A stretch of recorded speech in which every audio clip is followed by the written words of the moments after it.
And I'm going to introduce our first open mic speaker. Our first open mic speaker is Anne Elvey. I'll just, let me see, Anne, I'm going to spotlight you so that we can all see you. Here is Anne Elvey. Anne is a poet, editor and researcher living and working on Bunurong or Boonwurrung country in Seaford, Victoria. Her most recent poetry collection is Obligations of Voice from Recent Work, and other recent publications include Cloud Climbers Declarations, declarations through images and words for a just and ecologically sustainable peace, edited by Anne with artwork by William Kelly and Benjamin McKeon. And also, very excitingly, a bit of a sneak preview, Anne's next book of poetry, Leaf and Tumble, will be published by Liquid Amber Press later in the year. So we're very excited about that. Anne, over to you. Thank you, Rose, and thank you for the wonderful acknowledgement of country. I'm here on Boonwurrung country and acknowledge country and elders. I have two poems to read, very recent. The first one is for the women and children of Mariupol, Ukraine. If the birthing body.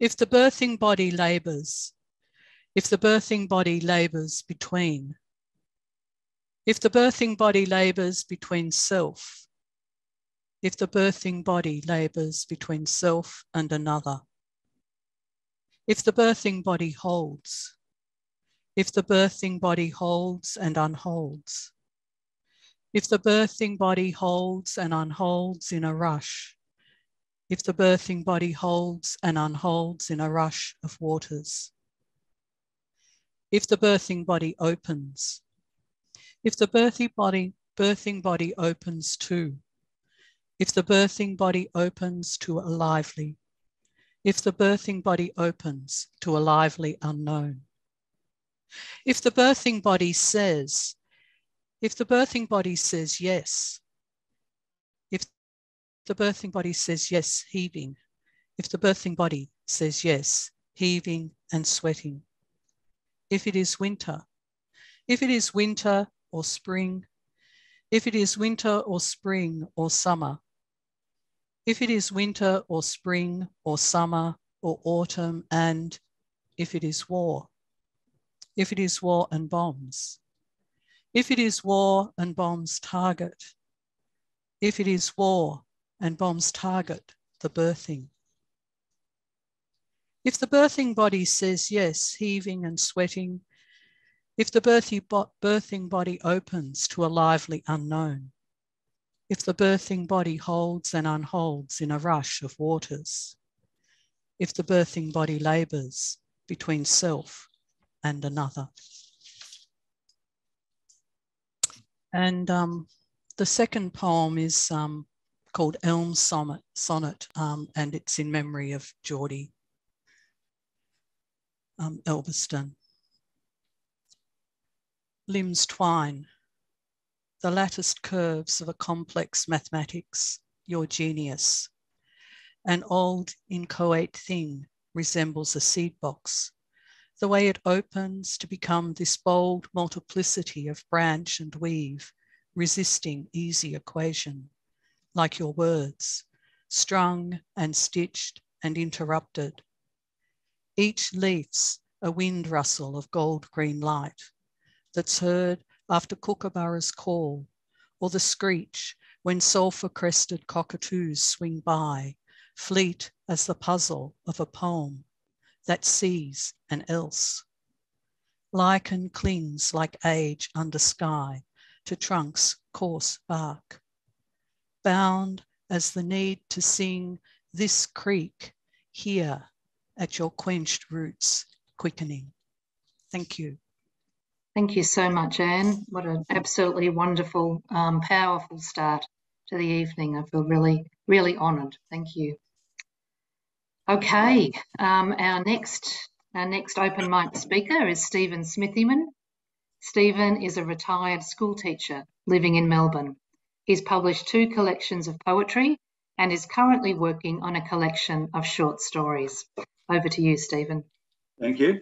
I thought I would read a couple of poems tonight. They're both love poems written some decades apart.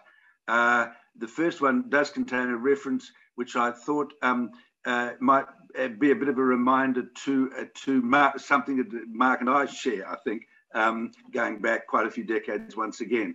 It's called Love. It has an epigraph which is looking into the heart of light, the silence, which is Eliot from The Wasteland, of course. And this is the poem.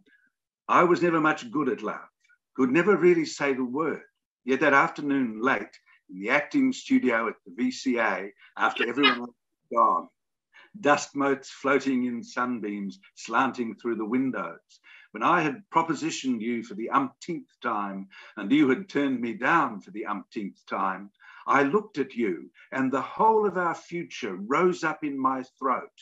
All the years, the children, the houses, the gardens, the animals, the cars, and I wondered why you could not see, why you were so blind to what was so obvious to me. What I did not know was that you wanted to be sure, as you made clear some time later, a night of early spring, when you slipped your arm through mine as delicately as a bird alighting on a branch and said, sniffing a sprig of buddleia, which was then in bloom, do you remember what you asked me the other day? Well, my answer is yes, and our life together began. And the second poem, written some decades later, is called Snorkeling with My Daughter. Entering the sea backwards with flippered feet, crowned by a plastic mask and dangling snorkel, we feel ourselves awkward, if not obtuse, creatures of another element. But once we lower ourselves, gliding forward, suspended a whole 6 inches above ribbed sand, we become what we desire, sleek, fish-like denizens of another world. And what a world! It opens to reveal its treasures beneath us, rocks and weed of many different colours, sponges, anemones, shellfish, and the fish themselves, solo or in schools, swimming slowly through bars of sunlight or disappearing suddenly into shadow. We dive down, pursuing them, that flash of life, so alien to us, yet so uncannily evocative of our own beginning, adrift in the amniotic sac. Our world is inverted. We raise our feet towards the sun, lower our heads towards the sandy bottom, and descend into the depths, where we pursue the fugitive flicker among waving weeds and under rocky shelves. Our ears pop with pressure. We stir with our arms and flutter our feet, fighting flotation's upward urge, like the little anemones clinging to their rocky support, or those larger jellyfish we saw back paddling helplessly against the current, which carries them from the depths onto the shore.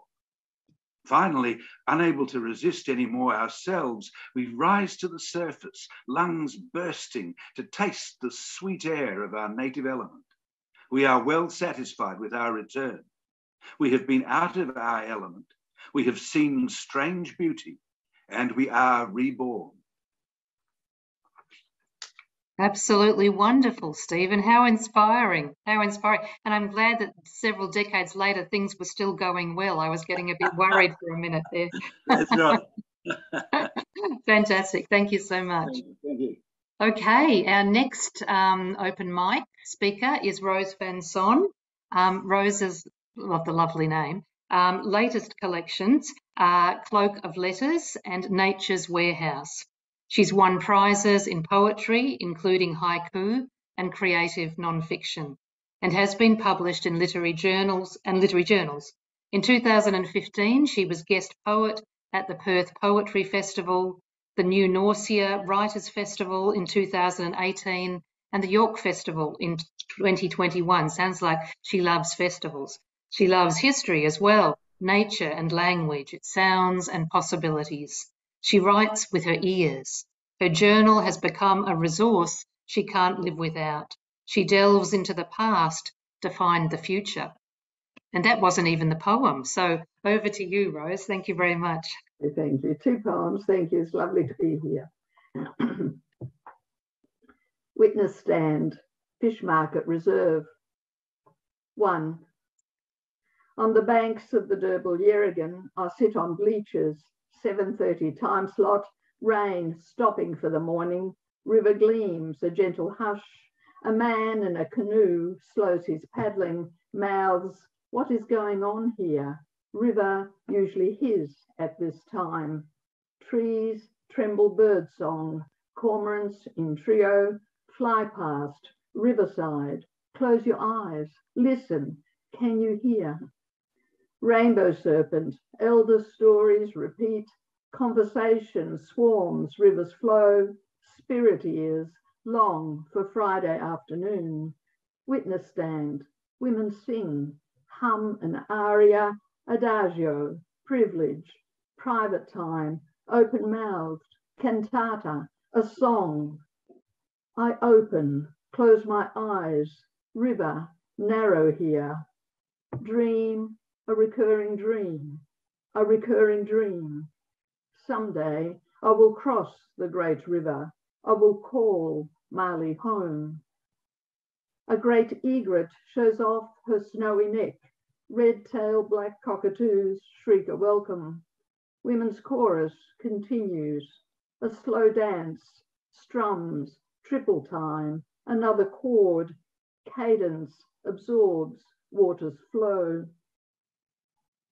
A flock of 40 cormorants, majestic black, skim river surface, sunlit crown, wingspan, finale, draws breath as they return, sweep the river, sacred symphony, ringnecks, follow, cormorants lead, rain clears, great egret poised to strike. 2. Upstream, an old bridge dips into water, the jetty I once clung to restored, gloom in young eyes replaced, a concerto, a wandering symphony, a harp, a temperate flow, water loops around the past, a canoeist slows, fermata in an old language, questions my intentions. A little one, a little bit different, cellophane.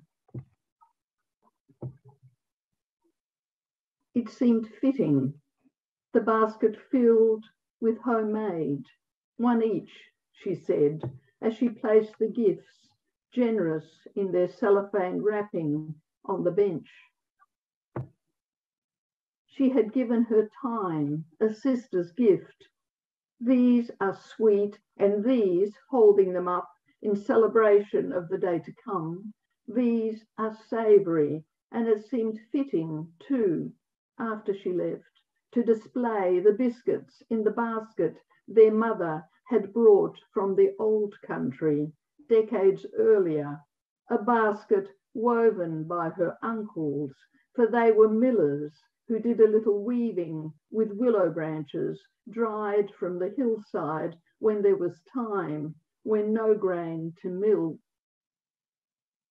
She marked the date in her diary, added an asterisk for importance. The first year, the sisters would not spend Christmas together. Thank you. Thank you very much, Rose. What a beautifully evocative set of images and memories. Thank you so much. Thank you. Okay, our next reader is Bridget Webster. Hi, Bridget.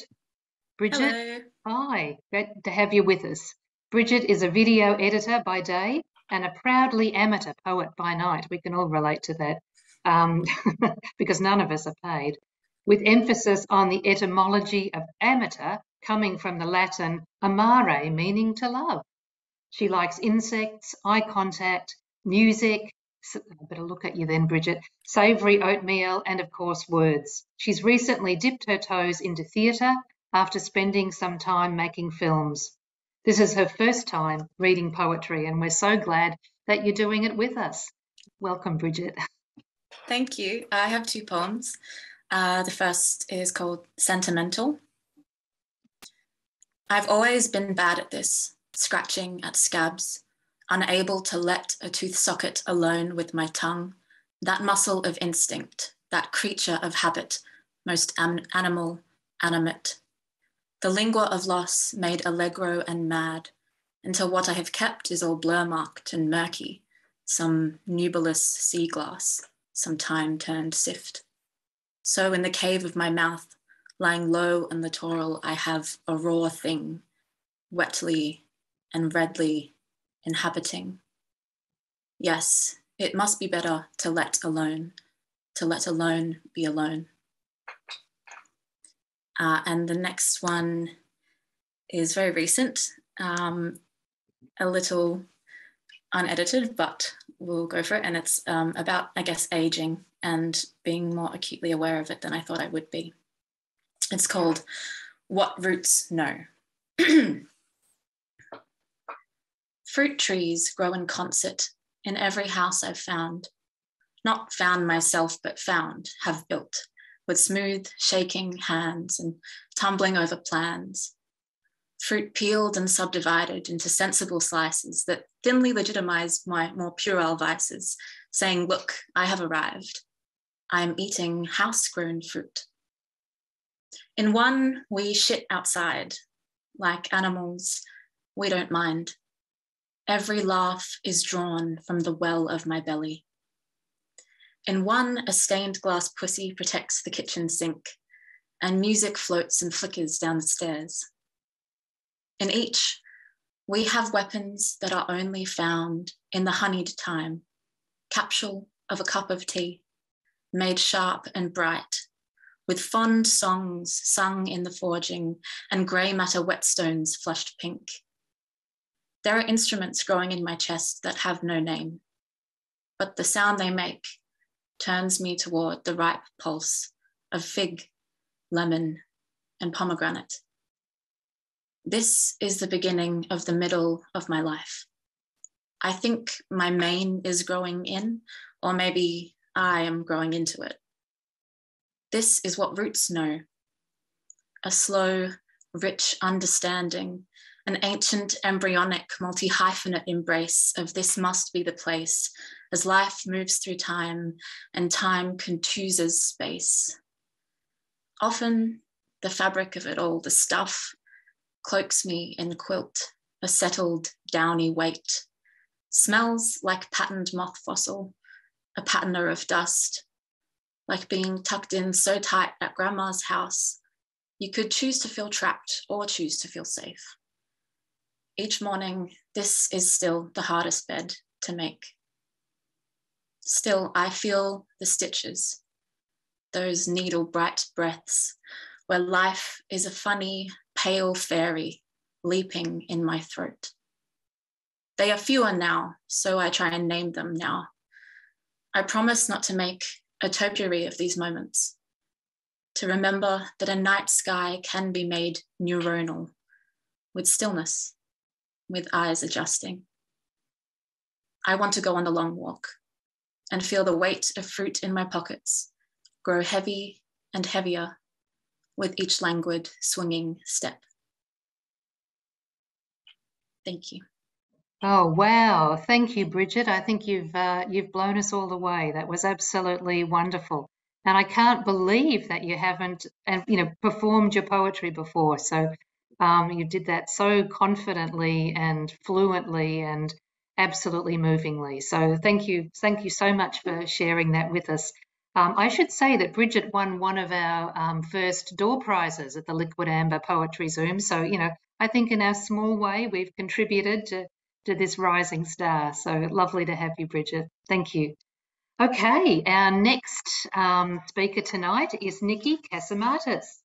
Nikki Casamatas is an educator and poetry for well-being practitioner. Oh, don't we need that? Based in Brisbane, sorry. Poetry became her accidental mentor and healer some 10 years ago to recover from clinical depression and anxiety. And she has since presented at national and international conferences including her 2016 TED Talk on the power of poetry for personal and community well-being. When not teaching, she loves to work sharing the joy and healing power of the humble poem. She has 3 chapbooks published under her pseudonym, Veronica Cassiani, from Ginninderra, and creates poetry art to appeal to a broader audience. Thank you very much, Nikki. Great to have you tonight. Thanks for having me. It's lovely to be here. So the first poem I chose is for tabbouleh lovers in the room, and it's called Parsley Posterity. Florets, spider-like, delicate and green, the tiniest of buds at the end of each finger, a flower to mark the time to move on to the next stage.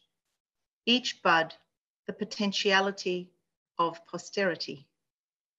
Unfortunately, these florets on long overgrown stems have started to crowd their patch of the garden, towering over smaller plants, also desperately vying for sunshine, defending their own little nurturing plot. And hence the dilemma. Do I uproot the florets, buds, stem, roots and all, to give the little guys a fair go at thriving in their own little patch and making the garden, well, a little more ordered and aesthetic to the eye, knowing full well that in doing so, hundreds, if not tens of hundreds of little parsley potentialities lose their place in the world? At times like these, I wish the world was black and white.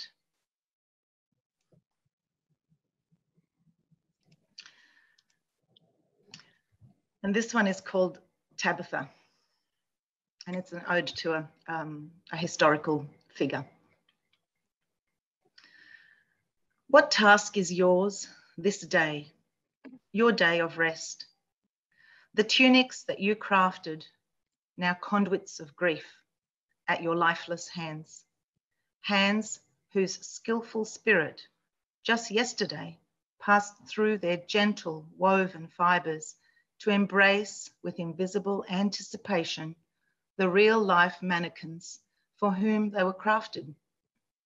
These tunics, colourful, beautiful, humble, your tunics, now clutched with dark grief by those you've left behind. To the weeping they now turn. Is it really death that grieves you? Is it truly omnipotent? Thank you. Thank you very much, Nikki. Really wonderful to hear you read. That was absolutely beautiful. I should say too, all you open mic poets, do make sure you look through the comments on the chat, because I know you can't focus on that when you're reading, and there's a lot of lovely comments there. So shamelessly go and look back and find out how people have heard you. Okay, so our next open mic reader before the launch is Simone King. Hi, Simone. Lovely to see you. Lovely to see you too. Simone is a poet and editor living on Wurundjeri country, whose words have been published in Rabbit, Cordite, Plumwood Mountain, and Right Now. Simone's having an amazing year. Simone won the 2021 Warilla Poetry Prize, yay, and is currently shortlisted for the Blake Poetry Prize, which is absolutely wonderful. Simone was one of the co-editors of What We Carry, Poetry on Childbearing, which came out with recent Work Press last year. Thank you, Simone. Thanks so much, Rose and Pauline. Thanks for having me. It's really lovely to be here. I've got 2 short poems to share tonight. The first is a Gothic landscape poem called Last Light on the Great Divide. As the day dusks, the bald foothills flare with purple-orange light. The moon hangs low above the mountains, and between them, mauve smoke pulls daylight's flesh from night's spine. The plains are bare except for sedge and talked gums. Cockatoos screech, those punks of the bush, demanding more of the light. The broken river's dammed belly bulges at Lake Nilakuti, digesting the skeletons of flood-drowned redgums. Earth still carries all that has been cleared away. The sun plunges and is gone. The cool breath of night descends and the land shivers. That's the first one. And the second one is an elegy, which was written for my second cousin, Mark, who died several years ago after experiencing for a very long time multiple sclerosis. It's called Surfing Again for Mark. The sea calms and the surfers form a circle in the water under the late morning sun. Pat holds the Tupperware, the calcium carbonate tailings of you. He tells your myth, the fearless traveller before Lonely Planet, walking the desert palace of Leh, flinging the train doors open to the Nug Champa air and flowered corpses of Varanasi. Enjoy, my friend, I imagine him saying, this next destination, this last opening of light. I'm stranded on the tide line, toes furling and unfurling in foam. My stories are smaller. Human seeds crushed in a mortar, curry passed between us in your succulent garden, and how, as I pushed you in your chair towards the sea to watch a rising swell, your creased face calmed. Now the red box that holds you trembles. The surfers turn and find the sea and ride the break in one bronze line. And I see how the sea makes all bodies one. Pat pulls off the lid and all the pieces of you, the punchlines of your jokes, your love of Marquez, marijuana, and strong women, return, meet their final belonging in salt water. And that's it. Thank you so much. And sorry if everyone can hear the toddler noises in the background. Well, I think, you know, given the poignancy of the topic of that poem, Simone, it was wonderful to hear the toddler noises in the background. So absolutely fantastic. And I think, if I'm not mistaken, that's the poem that's shortlisted for the Blake. Is that correct? Surfing Again. So, you know, terrific poem, and we really wish you the best with it wherever it goes.